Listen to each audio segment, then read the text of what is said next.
നമസ്കാരം ഫ്രണ്ട്സ്, നമ്മൾ ഈ വീഡിയോയിൽ ചർച്ച ചെയ്യാൻ പോകുന്ന മാർഗ് ERPയിൽ എങ്ങനെ ഒരു പുതിയ കമ്പനി ക്രിയേറ്റ് ചെയ്യാം.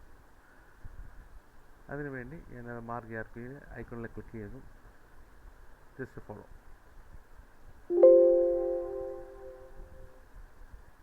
ഇതാണ് കമ്പനി ലിസ്റ്റ് ഓഫ് കമ്പനീസ് വരുന്ന മൊഡ്യൂൾ. ഇതിൽ നമ്മൾ പുതിയ കമ്പനി ക്രിയേറ്റ് ചെയ്യണമെങ്കിൽ ഇവിടെ താഴെ കൊടുത്തിട്ടുണ്ട് F2 പ്രസ് ചെയ്യുക.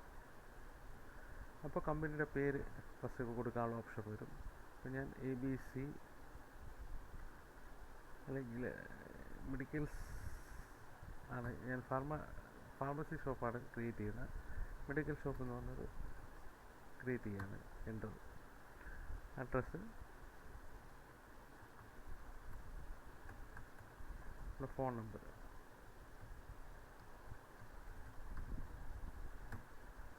ഇവിടെ ബ്രാഞ്ച് കോഡ് വേണമെങ്കിൽ ഇത് ഡിഫോൾട്ടായിട്ട് ബ്രാഞ്ച് കോഡ് ഫസ്റ്റ് 2 ലെറ്റർ വീതം വരും. അതിൻ്റെ കൂടെ വേണമെങ്കിൽ വേണമെങ്കിൽ കൊല്ലമാണെങ്കിൽ KL എന്ന് കൊടുക്കാം. ഇപ്പോൾ നമുക്ക് കൂടുതൽ ബ്രാഞ്ച് ഉണ്ടെങ്കിൽ ഇപ്പോൾ കൊല്ലത്തിന് KL എന്ന് കൊടുക്കാം, ട്രിവാൻഡ്രത്തിന് TR എന്ന് കൊടുക്കാം. ഓക്കെ, ഇവിടെ നമ്മൾ ഫാക്സിനും കൊടുക്കുക, വെബ്സൈറ്റ് കൊടുക്കുക, www.com. ഇവിടെ ഇമെയിൽ ID കൊടുക്കുക.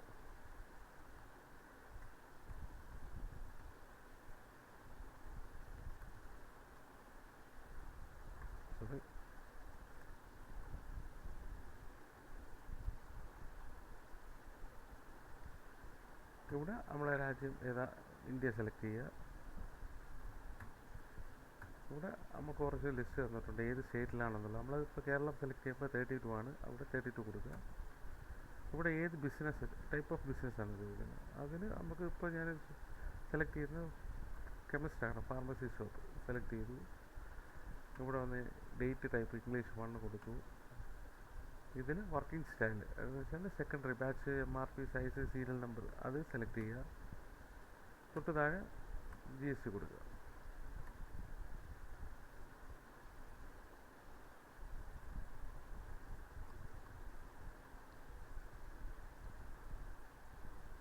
സോറി,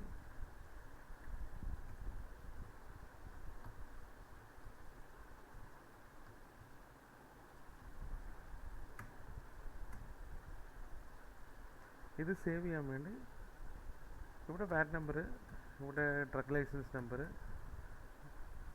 മെഡിക്കൽ സ്റ്റോറിനെ സംബന്ധിച്ച് ഡ്രഗ് ലൈസൻസ് പറഞ്ഞു, ഇവിടെ manufacturing license number, LGST, service tax. ഇവിടെ കമ്പനി രജിസ്റ്റേർഡ് ആണ്, അതായത് GST ഉണ്ടെങ്കിൽ രജിസ്റ്റേർഡ്, GST ഇല്ലെങ്കിൽ അൺരജിസ്റ്റേർഡ്.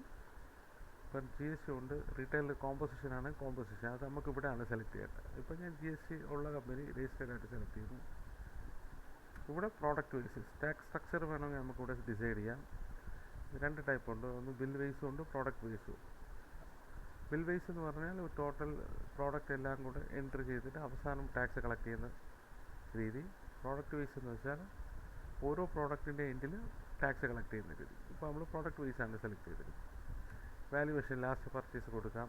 3 ടൈപ്പ് വാല്യുവേഷൻ ഉണ്ട്. ലാസ്റ്റ് പർച്ചേസ്, വെയിറ്റേജ്, ആവറേജ് എടുക്കാം, അല്ലെങ്കിൽ നമുക്ക് സെൽഫ് ഫീഡിങ് ഏതാണ് നമ്മൾ പർച്ചേസ്, നമുക്ക് വാല്യുവേഷൻ വേണ്ട പർച്ചേസ് പ്രൈസ് പ്ലസ് എന്തെങ്കിലും ചാർജ് ഉണ്ടെങ്കിൽ നമുക്ക് ആഡ് ചെയ്ത് കൊടുക്കാം. ഇപ്പോൾ നോർമലി ഞാൻ ലാസ്റ്റ് പർച്ചേസ് സെലക്ട് ചെയ്തു. ഇവിടെ ഫിനാൻഷ്യൽ ഇയർ സെറ്റ് ചെയ്യുക, ഏത് ഫിനാൻഷ്യൽ ഇയർ ആണ്. അപ്പോൾ 1/4/2024 മുതൽ 25 വരെ.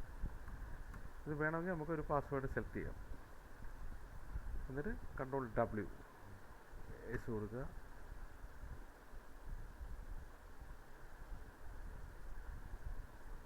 കമ്പനി ഞാൻ ക്രിയേറ്റ് ചെയ്തു, മെഡിക്കൽ ഷോപ്പ്. ഇനി ഒരു കമ്പനി എഡിറ്റ് ചെയ്യണം, അതായത് നമ്മൾ ചെയ്തതിൽ എന്തെങ്കിലും തെറ്റ് പറ്റിപ്പോയി അങ്ങനെ എഡിറ്റ് ചെയ്യണമെന്നുണ്ടെങ്കിൽ അവിടെ F3 പ്രസ് ചെയ്യാം. പിന്നെ ഏത് കോളം വേണമെങ്കിൽ നമുക്ക് ടൈപ്പ് ചെയ്ത് എഡിറ്റ് ചെയ്യാം. ഇപ്പോൾ ഉദാഹരണത്തിന് ഞാൻ MESHKL കൊടുത്തു. അപ്പോൾ എനിക്ക് അഡ്രസ്സ് ഫുള്ള് എഴുതാൻ പറ്റിയില്ല, അത് കൊടുത്തു. എന്നിട്ട് Ctrl+W ചെയ്തു. അപ്പോൾ നമ്മൾ എഡിറ്റ് ചെയ്തെല്ലാം അതിൽ വന്നത്. ഇനി കമ്പനിയിൽ എൻ്റർ ചെയ്യുമ്പോഴത്തേക്ക് 4 മൊത്തം ABCDEFG ഇത്ര ഓപ്ഷൻസ് ഉണ്ട്. അതിൽ മാർക്ക് ഗേറ്റ്വേയിൽ കയറിയാൽ നമുക്ക് ബില്ലിങ്ങിലോട്ട് എൻ്റർ ചെയ്യാം. ഓൾട്ട് എക്സ് പ്രസ് ചെയ്താൽ കമ്പനി എക്സിറ്റ് ചെയ്യാം. വീണ്ടും എൻ്റർ ചെയ്തിട്ട് ഈ ഫയൽ മെയിൻ്റെനൻസ് എന്ന് പറഞ്ഞാൽ എന്തെങ്കിലും എറർ നമ്മൾ വർക്ക് ചെയ്തുകൊണ്ടിരിക്കുമ്പോൾ കമ്പ്യൂട്ടർ ഓഫായി പോയോ നമ്മളെ ഡാറ്റാ ബേസിൽ എന്തെങ്കിലും എറർ ഒരു മേജർ അല്ലാത്ത എററാണെങ്കിൽ ഫയൽ മെയിൻ്റെനൻസ് കൊടുക്കാം. അത് മാത്രമല്ല എന്തെങ്കിലും മാറ്റങ്ങൾ സെറ്റിങ്സ് വരുത്തുക, നമ്മൾ ഫയൽ മെയിൻ്റെനൻസ് കൊടുത്താൽ അത് പെട്ടെന്ന് അപ്ഡേറ്റ് ആവും. ഇത് ബാക്കപ്പ് എടുക്കട്ടെ. ഒരു ഫിനാൻഷ്യൽ ഇയർ നമുക്ക് ബാക്കപ്പ് എടുക്കണമെങ്കിൽ ബാക്കപ്പ് ഫിനാൻഷ്യൽ ഇയർ എന്ന് കൊടുക്കാം. ആ ബാക്കപ്പ് എടുത്ത് റീസ്റ്റോർ ചെയ്യുന്നത് ഇതുവഴി റീസ്റ്റോർ ചെയ്യാം. ജസ്റ്റ് ഞാനൊന്ന് കാണിച്ചു തരാം. ഫസ്റ്റ് ഫയൽ മെയിൻ്റെനൻസ് എൻ്റർ ചെയ്യുക, ഏത് ഇയർ ആണെന്ന് കൊടുക്കുക, ക്ലിക്ക് ചെയ്യുക. അപ്പോൾ അത് ഇൻഡെക്സും ഫയൽ മെയിൻ്റെനൻസ് ചെയ്യും. എന്തെങ്കിലും എറർ ഉണ്ടെങ്കിൽ അത് മാറും. ഇനി നെക്സ്റ്റ് ഓൾട്ട് എക്സ് പ്രസ് ചെയ്യുമ്പോൾ വീണ്ടും വെളിയിൽ വന്ന് ബാക്കപ്പ് ചെയ്യുന്ന backup of financial year set ചെയ്യുക.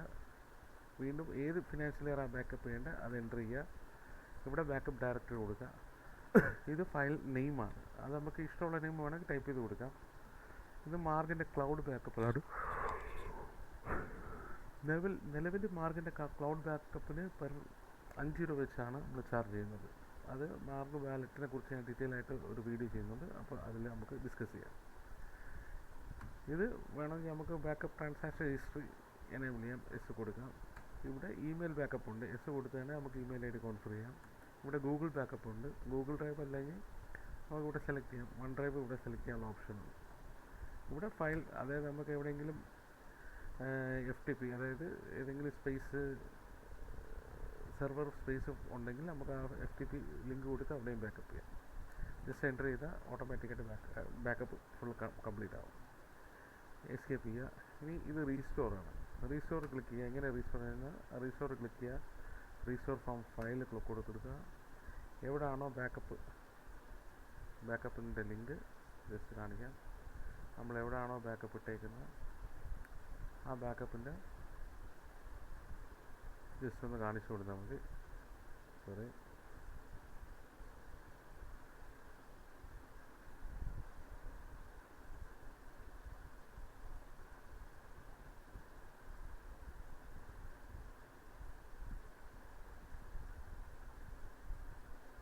Backup server. ഓക്കെ, അല്ല ഇത് ക്ലിക്ക് ചെയ്ത് ജസ്റ്റ് സെലക്ട് ചെയ്ത് കഴിഞ്ഞാൽ ആ ബാക്കപ്പ് എടുത്ത് റീസ്റ്റോർ ചെയ്യാൻ പറ്റും.